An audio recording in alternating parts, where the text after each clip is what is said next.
Bismillahirrahmanirrahim. Selamat pagi. Kita hari ini mengenal kata ya. Jadi kita berusaha untuk mengenal kata. Ada 3 ilmu yang menjadikan kata sebagai hasil akhir dari kajiannya, yakni morfologi, leksikologi, dan etimologi. Apa saja itu? Nah, dan pada akhirnya kita akan menguasai paling tidak definisi kata ya, definisi kata secara lebih komprehensif. Leksikologi itu adalah cabang linguistik ya, yang menelaah tentang leksem. Jadi cabang linguistik ada banyak sekali, tapi ini khusus meneliti tentang leksem. Apa itu leksem? Leksem adalah satuan dasar yang abstrak yang mendasari berbagai bentuk kata. Nah, jadi di sini ada istilah abstrak ya, abstrak. Nah, keabstrakan ini kemudian direalisasikan untuk beberapa bentuk kata. Leksem itu juga bermakna satuan terkecil dari leksikon. Ya, nah ini definisi yang saya ambil dari KBBI ya. Jadi silakan buka. Ada leksikon itu adalah kosakata. Ya, arti yang paling gampang itu adalah kosakata. Kosakata berarti banyak ya, banyak kata. Bisa juga bermakna kamus yang sederhana atau daftar istilah pada suatu bidang. Bisa juga tentang komponen bahasa yang memuat semua informasi tentang makna dan pemakaian kata dalam bahasa. Serta bisa juga bermakna kekayaan kata yang dimiliki suatu bahasa. Ilmu terapan leksikologi adalah leksikografi. Leksikografi berarti ilmu tentang membuat itu ya, membuat kamus ya, membuat kamus. Jadi mungkin hal baru buat Anda karena di pengantar linguistik semoga bisa disampaikan ya. Tapi yang jelas bersanding dengan morfologi sebenarnya ini juga sedikit kita bahas ya, kita bahas bukan sebagai ilmu untuk diajarkan ya, tapi ilmunya kan morfologi ya, diajarkan. Tapi kita perlu melihat dari sudut pandang leksikologi dan sudut pandang etimologi ya, agar kita pemahamannya semakin lengkap tentang apa itu kata. Nah, yang saya bahas tadi apa yang membedakan antara abstrak dan konkret ya. Konkret itu kalau kita pikir itu ada begini ya. Di sebelah kiri ini ada orang dan ada pikirannya, ada otaknya. Nah, kalau abstrak itu berarti belum direalisasikan. Jadi masih dalam pikiran, masih dalam angan, masih dalam imajinasi. Tapi jika sudah diutarakan, ya, diucapkan atau dituliskan, maka jadinya konkret. Nah, jadi jelas ya, abstrak itu maknanya adalah sesuatu yang belum direalisasikan. Nanti ada istilah sangat abstrak, ada yang istilah sangat konkret, atau lebih abstrak dan lebih konkret ya, karena ada gradasinya memang. Jadi kalau abstrak menjadi lebih konkret, berarti dari abstrak menjadi konkret berarti ada prosesnya. Dan paling konkret itu apa? Yaitu itu pemahaman dalam ilmu pengetahuan humaniora. Nah, saya ambil contoh ya, istilah kucing. Dalam bayangan kita ketika kita melihat kucing, ini melihat kucing, maka yang muncul adalah kata kucing. Ketika kita melihat seekor hewan ini, muncul adalah kata kucing. Tapi ini belum diucapkan, belum ditulis. Jika diucapkan atau ditulis, jadinya konkret. Sampai di sini jelas ya. Jadi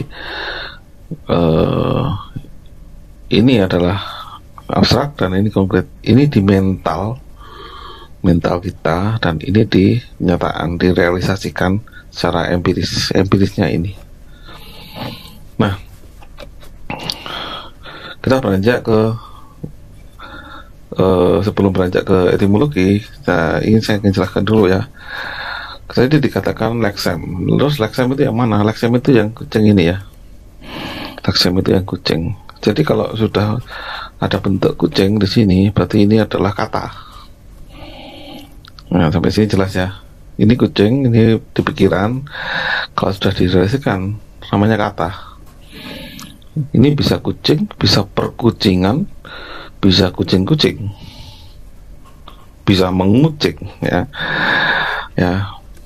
macam-macam ya. Sampai sini paham ya? Nah, jadi ini leksem, ini kata. Begitulah proses kita berpikir. Jadi ada stepnya. Kemudian berikutnya tentang etimologi, cabang linguistik yang menelaah etimon. Apa itu etimon? Etimon adalah objek kajian dari etimologi, ya benar. Tapi yang jelas etimon itu ya sama saja dengan leksem ya. Bedanya kalau etimon itu diteliti dari masa ke masa. Jadi kalau tadi etimologi leksikologi itu hanya pada satu masa, misalkan saat sekarang ya. Kalau etimon itu penelaahannya melihat perubahan bentuk dan makna dari masa ke masa. Ada tidak perubahannya, ya, mau bentuk atau makna, atau hanya bergeser, dan itu ditelaah dari ilmu yang namanya etimologi. Yang perubahan biasanya digunakan untuk meneliti perubahan bahasa ya. Bisa juga karena diambil dari bentuk bahasa lain, itu juga termasuk etimologi. Bahasa lain kemudian dari bahasa lain kan juga masih ada sejarahnya. Jadi intinya paling gampang etimologi adalah ilmu tentang sejarah istilah. Nah, ini beberapa waktu lalu sempat viral, beberapa kalangan aktivis perempuan itu menolak definisi perempuan yang ada di KBBI. Nah, perlu diluruskan dulu satu ya, kalau kita mengacu pada KBBI maka ilmu yang digunakan itu leksikografi tadi ya, leksikografi. Nah, leksikografi itu ilmu terapa aja. Nah, kalau kita lihat di secara etimologi ya, maka kita perlu berpikir lagi mengapa demikian. Coba kita perhatikan. Pertama, di kata perempuan ini ada perem dan puan ya, ada perempuan ya. Apakah puan ini setara dengan tuan? Ya tentu setara ya. Tapi apakah sejarahnya itu sama? Ternyata tidak ya. Nah, kita perlu melihat sedikit ya. Empu itu adalah maknanya pemilik ya, yang orang yang memiliki. Jadi empu sendok, empu gandreng itu yang memiliki kitab atau memiliki keris ya zaman dulu. Kalau empunya berarti ya di sini ini sama dengan enklitiknya. Ya itu misalnya bukunya bagus ya, mobilnya bagus ya, misalnya itu mobilnya itu kan bisa memaknanya itu tidak cuma untuk menunjuk orang lain, tapi bisa bermakna kepemilikan. Misalnya ibunya presiden, berarti ibunya presiden berarti ibu dari seorang presiden. Bukan kalau ibu presiden kan bisa jadi presiden itu seorang wanita.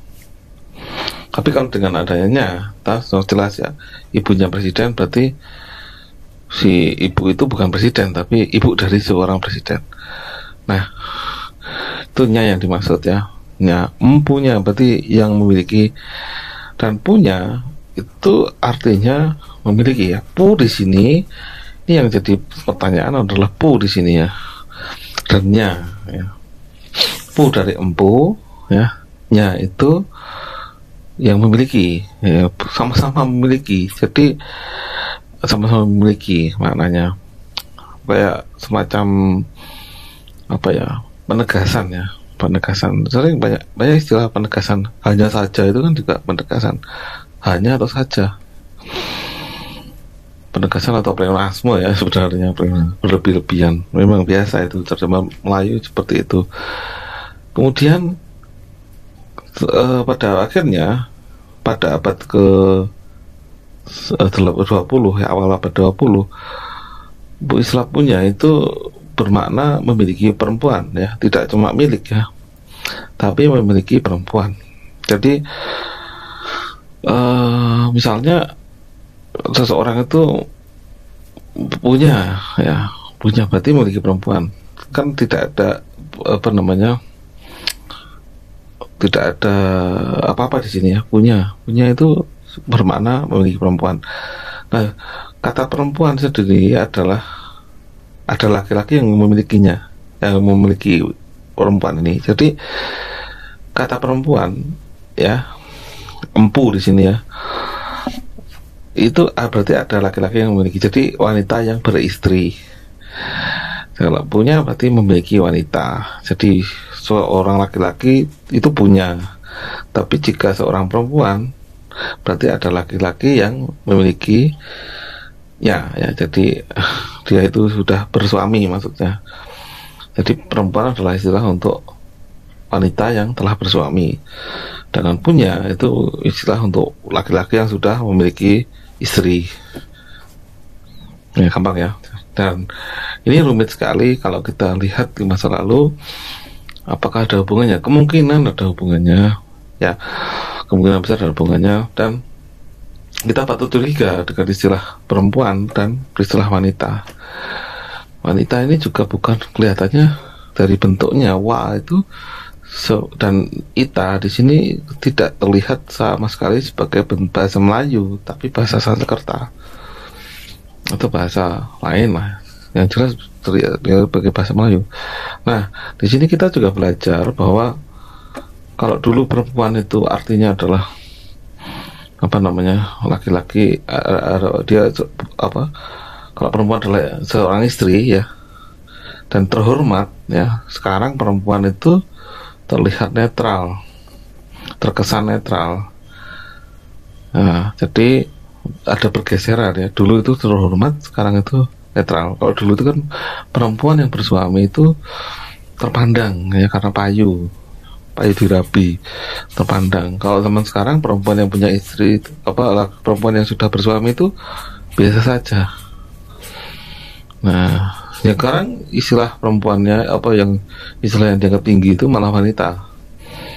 Nah, ada dharma wanita ya, wanita muda, wanita itu dianggap tinggi. Dan kan tidak mungkin anak usia 11 tahun perempuan disebut wanita. Jenis laki-laki, jenis kelamin ya perempuan, hanya untuk menyebut yang netral-netral saja, tapi tidak untuk yang terhormat. Yang terhormat digunakan wanita. Nah, di sini ada pergeseran makna dari yang awalnya itu tinggi menjadi yang netral. Kita belajar ke sini ya. Dari sisi etimologi itu rumit. Mengapa bahasa Indonesia itu rumit? Sampai sekarang pun Badan Bahasa belum mampu menyusun kamus etimologi. Yang masih bisa dikerjakan adalah menyusun kamus asal usul istilah ya, asal usul lema dalam kamus. Oh ya, saya belum menyebut kata lema ya. Lema itu kalau ada dalam kamus, kata itu dalam kamus namanya lema ya, sama dengan leksikologi tadi ya. Kalau leksem itu kan yang abstrak, kalau bentuk kata itu namanya kata, tapi kalau ada di kamus namanya lema. Nah, karena di KBBI kelihatan bahwa bahasa Indonesia itu bukan bahasa yang dominan Melayu. Banyak sekali istilah yang dari Jawa, Sunda, Sanskerta, Belanda, Persia, Inggris, dan Cina Hokian.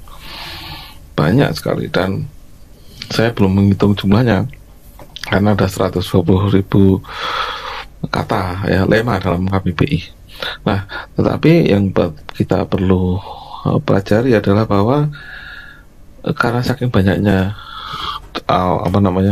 asal kata, sejarah dari kata itu atau sejarah dari lema itu sulit untuk dicari ya. Paling gampang itu Sanskerta, karena Sanskerta itu ada catatan historisnya, ada bukunya banyak ya, jadi lebih mudah. Nah, bahasa Jawa Sunda sulit ya, karena zaman sejarahnya itu masih baru aja ya, abad ke-8 lah. Sedangkan kalau Sanskerta sudah sebelum Masehi sudah tercatat ya bahasa Sanskerta.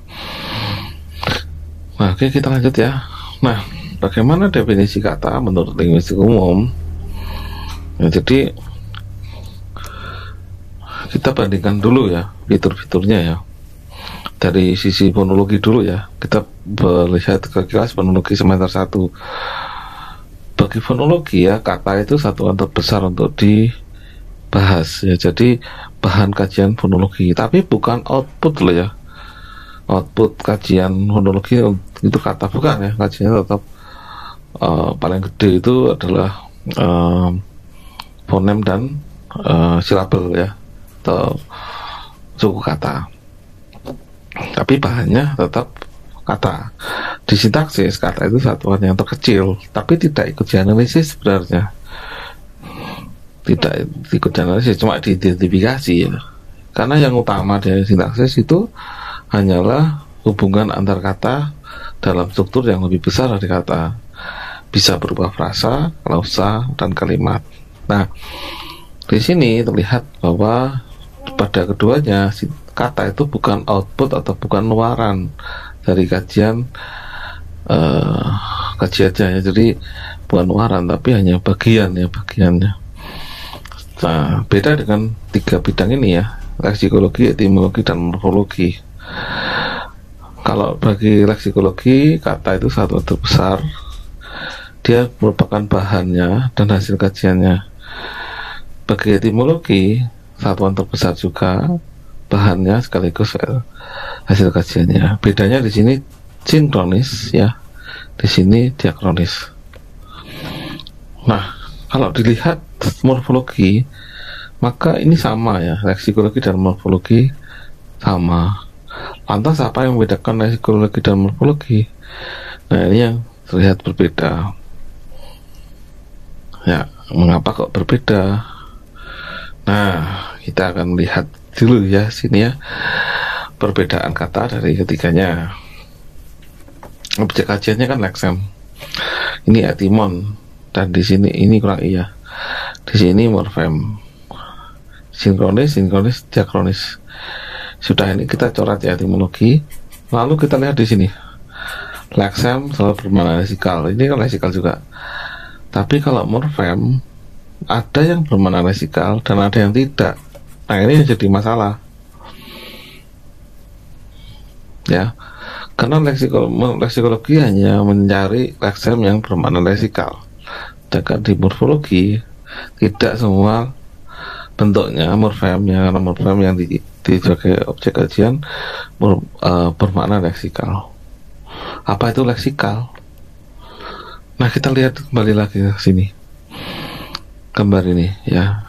Kucing itu adalah gagasan yang leksikal. Kucing ini juga leksikal semua. Nah, analoginya begini ya. Ketika kita sebut kucing, maka yang terbayang adalah hewan ini. Kita sebut kata kucing, maka yang terbayang adalah hewan ini. Sama dengan ini. Sesuatu yang gampang terbayang atau sesuatu yang terbayang dapat dibayangkan atau dapat dirasakan, itu adalah satuan-satuan kata yang leksikal. Mau abstrak, mau konkret, sama. Nah, jadi seperti itu. Sekarang cara yang lain, misalnya sedih. Sedih ini juga leksikal karena kita bisa merasakan apa itu sedih. Begitupun juga dengan kesedihan dan menyedihkan. Kesedihan berasal dari kata sedih kan, menyedihkan juga dari kata sedih. Tapi ini disebut satu leksem, ini satu leksem, ini satu leksem ya. Kalau ini ada di sini, ini juga leksem. Kalau kesedihan ini ada di atas, ini juga satu leksem. Menyedihkan kalau ada di atas ini juga satu leksem. Ini nanti kalau sedih itu jadi kata di sini, sedih gitu ya. Ini juga sedih. Jadi kita tidak memandang lagi bahwa ini konkret apa abstrak ya, ini leksem atau kata. Tapi yang jelas ya, ketiganya ini adalah leksikal. Ketiganya leksikal. Jadi sebenarnya definisi leksem tadi perlu direvisi sedikit ya. Leksem itu adalah satuan yang sebagai dasar untuk membentuk leksem yang lain. Jadi leksikologi itu ilmu untuk dari satu leksem menghasilkan leksem yang lain yang lebih besar. Ya. Nah, leksem itu ada di sini karena di pikiran. Ketika terrealisasi barulah jadi kata. Nah, itu persoalan ilmu leksikologi ya. Jadi memang KBBI itu bukan definisi yang masih banyak kelirunya memang. Nah, yang kita perlu perhatikan di sini adalah leksikal ya. Jadi itu saja. Nah, ini hanya untuk membedakan dengan yang tidak leksikal. Ya, ini kean dan menasalkan tadi. Kalau tadi kan kata sedih, ini kan leksikal, kesedihan leksikal, menyedihkan leksikal. Sedangkan kean sendiri ini tidak leksikal. Menasalkan itu tidak leksikal. Saya sebut menasal ya, karena n besar ya, karena n itu bunyi n, m, eng itu nasal. Nah, jadi abstraksinya namanya nasal. Bunyi yang ada hubungannya dengan hidung ya. Nah, kenasalan, nasal, n, vital. Ya, jadi Anda harus terbiasa dengan istilah yang saya gunakan. Kadang-kadang juga mekan itu juga boleh, silahkan. Tapi saya seringkali juga menggunakan menasalkan. Ini tidak leksikal. Karena apa? Karena ketika ada orang yang menyebut kean, kita tidak bisa membayangkan kean itu apa. Kalau kesedihan, oke lah, kesedihan di sini bisa dibayangkan. Tapi kalau kean di sini kan tidak bisa dibayangkan. Artinya apa? Ini akan sangat membingungkan. Ya, nggak ada bayangan apa-apa, nggak ada rasanya kan? Kean, nggak ada rasanya kan? Mekan, nggak ada bayangannya kan? Kean, paling-paling huruf. Ya, jadi tidak ada yang bisa kita rasakan atau bayangkan. Jadi itulah yang disebut dengan tidak leksikal. Jadi jelas ya, kita bisa belajar leksikal dan belajar tidak leksikal. Jadi bentuk-bentuk bahasa yang tidak mempunyai makna leksikal masih mempunyai makna gramatikal. Ya, sebenarnya itu yang mau saya katakan. Jadi morfem itu adalah satuan gramatikal terkecil.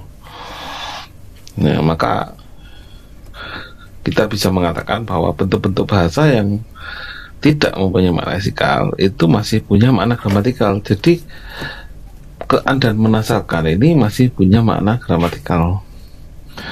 Pertanyaannya, apakah bentuk yang mempunyai makna leksikal itu selalu gramatikal? Ya, bentuk yang mempunyai makna leksikal itu selalu gramatikal. Sebenarnya iya ya.